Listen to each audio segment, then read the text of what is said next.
नमस्कार, मी विलास आव्हाड. आपण पाहताय AV9 एक्सप्रेस. मित्रांनो, काही लोक राज्याला किंवा देशालाच आपली प्रॉपर्टी समजू लागतात, आपली खाजगी मालमत्ता समजू लागतात. आता राज्यामध्ये जेव्हा महाविकास आघाडीचं सरकार होतं, या सरकारमध्ये मनमानी कारभार चालायचा. एकतर घरात बसून कारभार 2.5 वर्ष मुख्यमंत्र्यांनी हाकला आणि कुठलेही लोकोपयोगी निर्णय झाले नाही. अनेक लोकांवर अन्याय झाले आणि नेहमी जे आज किंवा लोकशाहीच्या नावाने जे गळे काढतात, बोंब मारतात, देशाचे पंतप्रधान नरेंद्र मोदी असतील आणि देशाचे गृहमंत्री अमित शाह असतील, यांच्या बाबतीत जी बोंब मारली जाते की देश ह्या 2 लोकांनी अगदी विकायला काढलाय. या 2 लोकांची, या 2 गुजरात्यांची मुंबईवर करडी नजर आहे. मुंबई महाराष्ट्रापासून तोडली जाणार आहे. मुंबईतल्या अनेक उद्योग गुजरातमध्ये नेले जातात. महाराष्ट्राचे उद्योग महाराष्ट्रात राहिले पाहिजे. गुजरातवरून कुठलाही उद्योग महाराष्ट्रात येत नाही. उलट गुजरातकडे महाराष्ट्राचे जे आलेले उद्योग गुजरातकडे ओढले जातात. सगळं काही गुजरातलाच. मग कुठला देशाचा पंतप्रधान कुणी आला तर तो गुजरातमध्ये जातो. कुणी बाहेरचे देशातले राष्ट्रपती आले ते गुजरातला जातात. सगळं काही विकास गुजरातचाच होतो.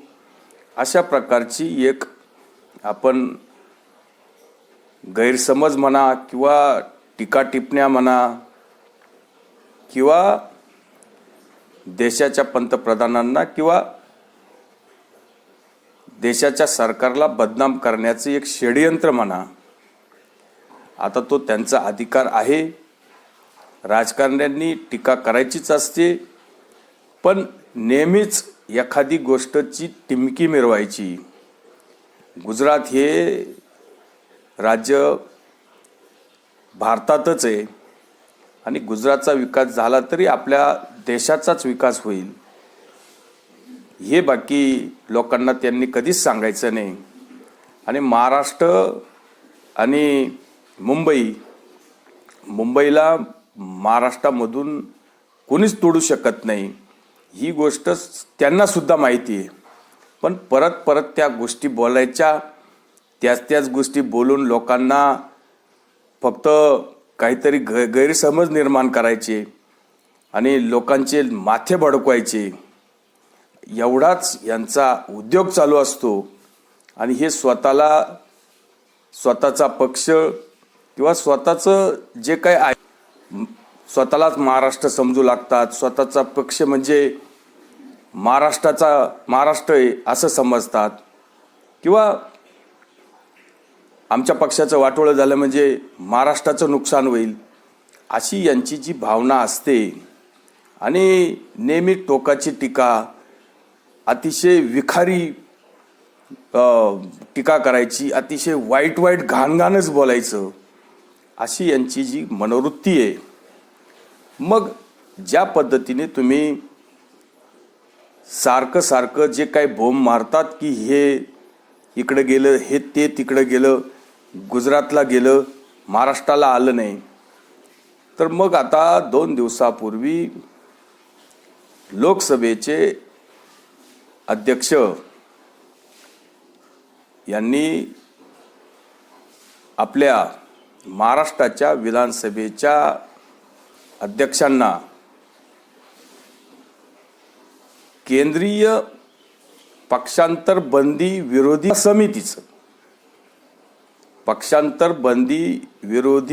समिती हिचं अध्यक्ष केलंय. ही आपल्या राज्यासाठी अतिशय मोठी गोष्ट आहे. म्हणजेच महाराष्ट्र विधानसभेचे अध्यक्ष राहुल नार्वेकरांना ओम बिर्लांनी केंद्रीय पक्षांतर बंदी विरोधी समितीचं अध्यक्ष केले.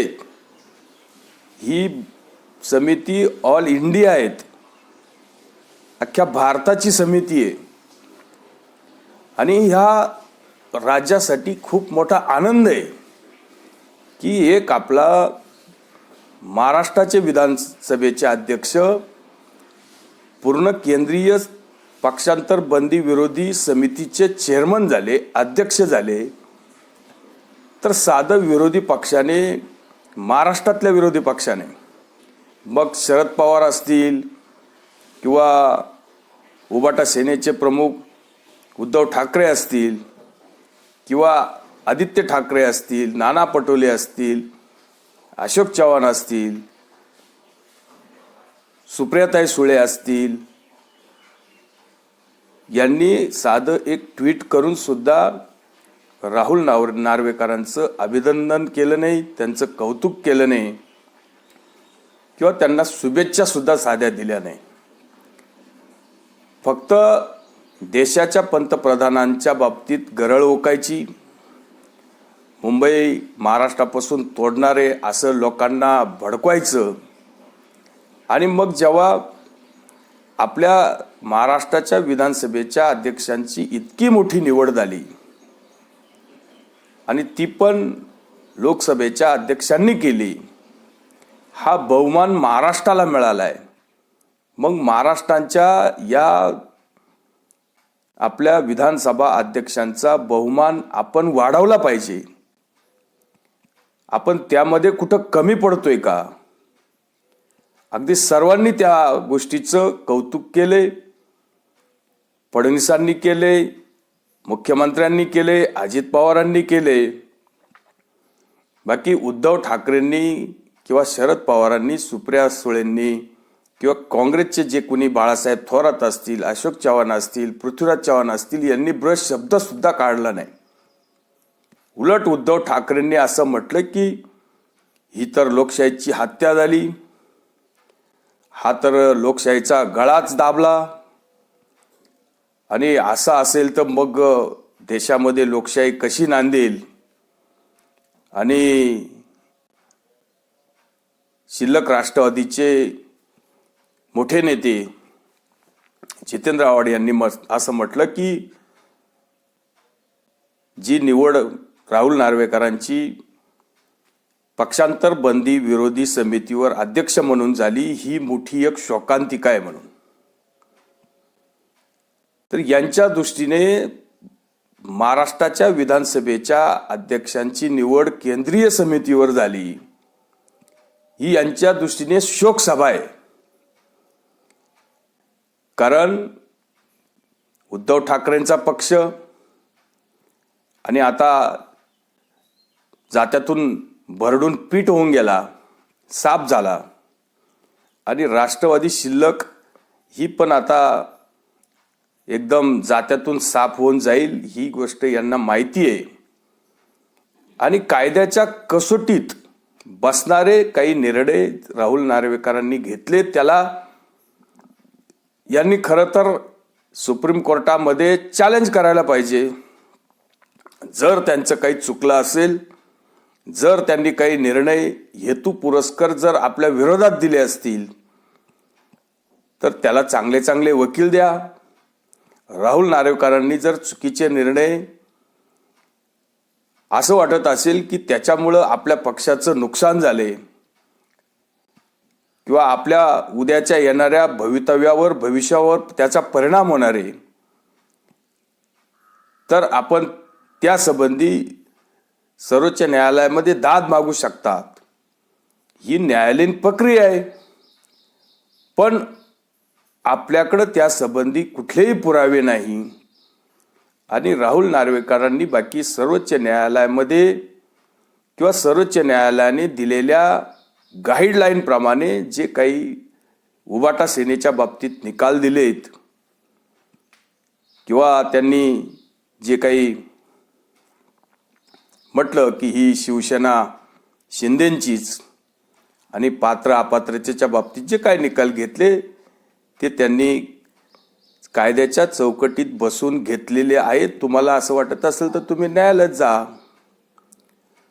पण आमच्या बाजूने जेव्हा निकाल लागेल तेव्हा लोकशाही, आमच्या विरोधात जर निकाल लागला तर लोकशाहीची हत्या झाली. प्रत्येक वेळेस दोन बाजू असतात आणि प्रत्येकाला असं वाटतं की निकाल माझ्याच बाजूने लागला पाहिजे.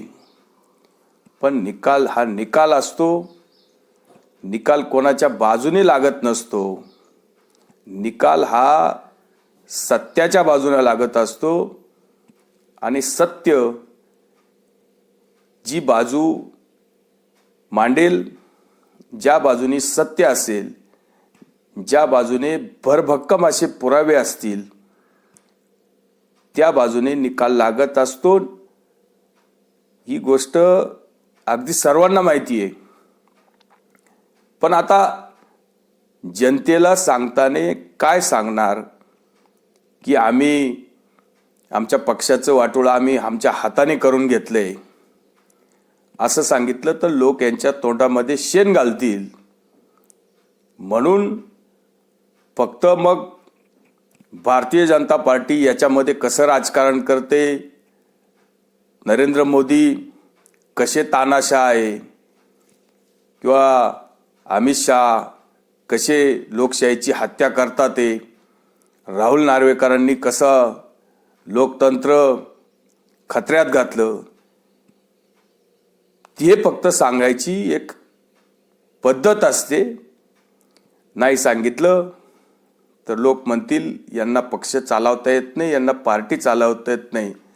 असेही आता महाराष्ट्रातल्या लोकांनी जवळजवळच सर्वांनाच समजले की यांनी यांच्या हातानेच यांच्या पायावर कुऱ्हाड मारून घेतली. त्यामुळं हे लोक जरी आपल्या महाराष्ट्राला इतकं मोठं पद एक राहुल नार्वेकरांच्या रूपानं पक्षांतर बंदी विरोधी जी काही समिती आहे केंद्राची, तिच्यावर अध्यक्षपद म्हणून राहुल नार्वेकरांना मिळाले, याचं सर्वांनी कौतुक केलं पाहिजे, अभिनंदन केलं पाहिजे. अतिशय मोठी गोष्ट आहे आणि ती महाराष्ट्राच्या वाट्याला आली. कोणी करो न करो, बाकी आपण नेहमी महाराष्ट्राला मिळालेल्या ह्या बहुमानाचा मान सन्मान करूया. तुर्तच थांबतो. व्हिडिओ आवडला असेल तर लाईक करा, शेअर करा. धन्यवाद.